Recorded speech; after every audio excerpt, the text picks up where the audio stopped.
Welcome back to another round of Tldr-Osrs rating updates so you don't have to. More Poll 73 updates and league changes.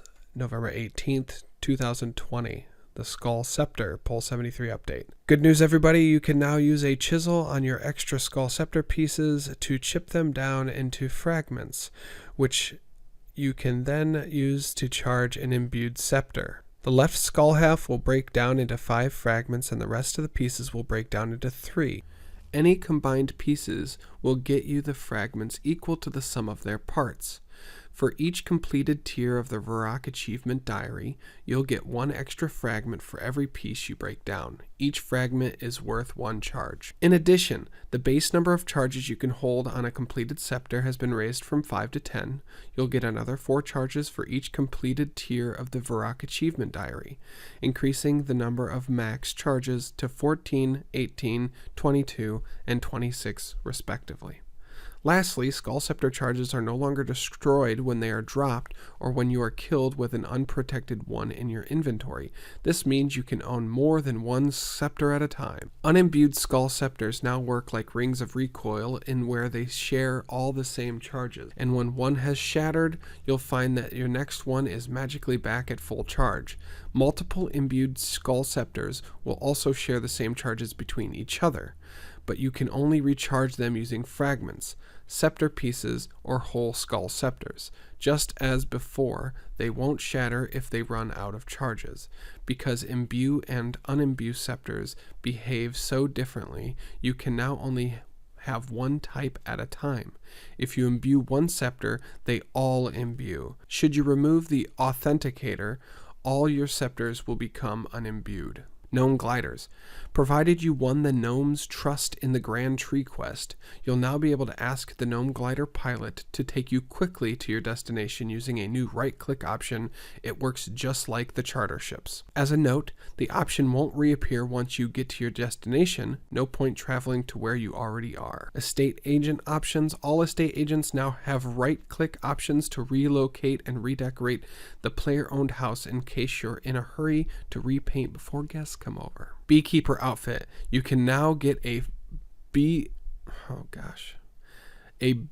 beautiful set of new dubs from the Beekeeper random event. So don't be stingy. Help him out next time he pops up. Keep an eye out for more changes for Poll 73 in the coming weeks. Leagues 2 Trailblazer changes. So who's been racking up those league points and who's getting left in the dust? Regardless of your spot on the high scores, the following changes in Trailblazers are well worth a look. You can now filter your task list by unlocked, which, as you might have guessed, shows tasks in areas that you've unlocked.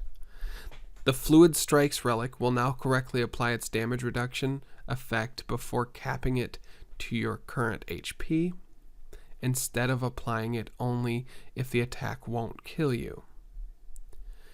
The Falador Shield's effect will now track every mole instead of just the first one. The task to make 1,000 unfinished potions with Zolhair in one go will now work when the total of all potions is 1,000, not just one specific stack has 1,000 potions in it. The Restore X Prayer Points task will now work with unique altars as well as the standard ones.